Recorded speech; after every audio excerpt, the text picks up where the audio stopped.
छत्तीसगढ़ के अंबिकापुर में पुलिस 1 महीने बाद भी एक दोहरे हत्याकांड की गुत्थी को सुलझा नहीं पाई है। कांग्रेस का आरोप है कि राज्य के गृह मंत्री के दबाव में पुलिस हत्यारों को बचा रही है। करीब 1 महीना बीत जाने के बाद भी 2 साल की नन्ही खुशी की आंखें अपनी मां को ढूंढ रही हैं। और इस वक्त हमारे साथ फोन लाइन पर हैं छत्तीसगढ़ के गृह मंत्री रामविचार नेताम जी। नेताम जी, आपका स्वागत है। आपसे सबसे पहले तो ये जानना चाहेंगे कि कांग्रेस ये आरोप लगा रही है कि गृह मंत्री के दबाव में जांच को रोका जा रहा है, उसको प्रभावित की जा रही है। पूरे तरफ से सत्य है, इसमें कोई नहीं है, फालतू की बातें कर रहे हैं, इसमें कोई तथ्य नहीं है।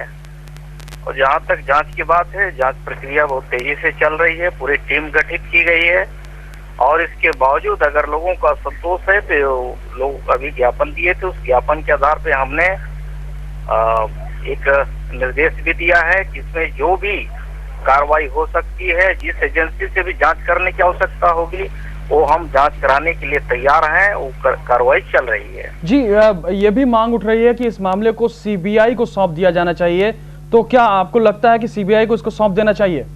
आवश्यकता हुई तो वो भी सीबीआई को सौंपा जाएगा। जी, आप नेताम जी, आप खुद उस शहर को रिप्रेजेंट करते हैं, उस जिले से आते हैं। मैं आपसे जानना चाहूंगा कि 1 महीने हो गए और पुलिस के पास कोई सुराग नहीं है, तो आपको नहीं लगता कि पुलिस के ऊपर भी कोई कार्रवाई की जानी चाहिए, इस बात की समीक्षा की जानी चाहिए कि आखिर में क्यों नहीं अभी तक कोई आरोपी धरा गया? ये सब ब्लाइंड मर्डर है। ब्लाइंड मर्डर में समय लगते हैं, अभी जांच करने में बहुत सारे तथ्य जुटाने पड़ते हैं और इसलिए पुलिस वो कार्रवाई कर रही है, पूरी छानबीन कर रही है, जांच कर रही है। स्पेशल टीम बनी हुई है उसके लिए। लगातार सैकड़ों लोगों से पूछताछ की गई है, उनके सभी जो भी जानकारियां हैं सभी जानकारी एकत्रित की जा रही है और इसके अतिरिक्त और कुछ जो भी बचता है वो भी कर दिया जाएगा। दूध का दूध, पानी का पानी। उम्मीद है कि बहुत जल्द इसमें होकर रहेगा। लेकिन बीजेपी के एक पूर्व विधायक हैं, उनका ये कहना है कि राजनीतिक दबाव के चलते जांच प्रभावित हो रहा है। ये कहना बेतुका की बात है, बेहूदगीपना आरोप है। मैं तो हर स्तर से जांच करने के लिए तैयार हूँ और जांच होने के बाद अगर वो ऐसा है तो मैं सार्वजनिक जीवन से संन्यास लेने के लिए तैयार हूँ। जी, नेताम जी, आखिर में आपसे जानना चाहेंगे कि आपने जांच की बात की कि जांच चल रही है, आप बता सकते हैं कि कहां तक जांच पहुंची है?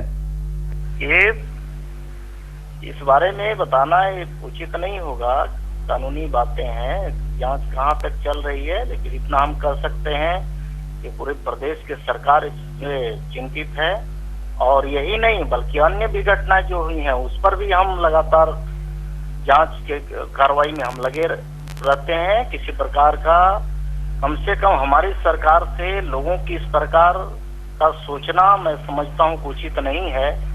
पूरी सरकार हमारी पारदर्शिता के साथ काम कर रही है। हम पिछली सरकार जैसे नहीं कि लोगों को मारने के बाद, बड़े नेताओं को मरवाने के बाद जो है अंत में सीबीआई, हमारी सरकार जब आई है सीबीआई को दिया गया है, वो तथ्य सामने आया है। आज स्थिति प्रदेश के किसी भी कोने में ऐसा नहीं है कि कम से कम ऐसा कोई आरोप लगा सकता है।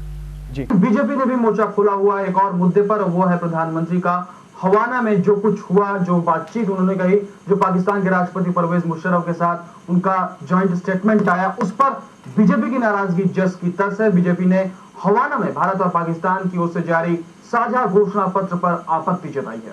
साथ ही पार्टी ने प्रधानमंत्री द्वारा पाकिस्तान को आतंकवाद से पीड़ित बताए जाने पर सरकार को आड़े हाथ लिया। 9 साल की अदालती लड़ाई, हर दहलीज पर दस्तक देने के बाद पटना की शकुंतला को इंसाफ तो मिला, लेकिन उसका हक नहीं।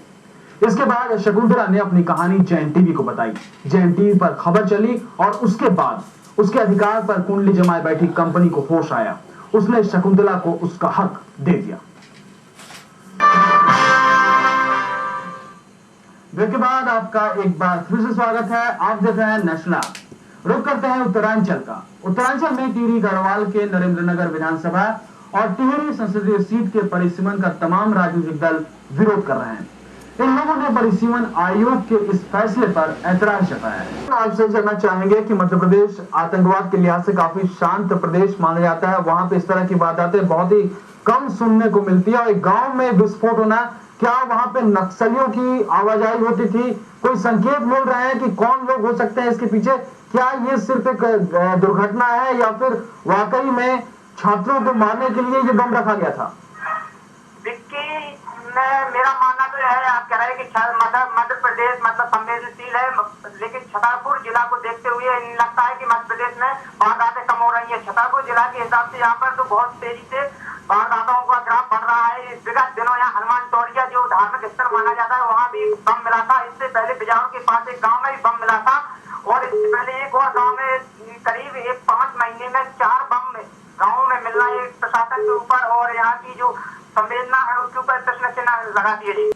और अब आपको लेकर चलते हैं हिमाचल प्रदेश, जहां के डलहौजी में सर्व शिक्षा अभियान के तहत एक मेले का आयोजन किया गया। इसमें कई तरह के कार्यक्रम हुए, साथ ही बच्चों ने भी अपनी प्रतिभा के जौहर दिखाए।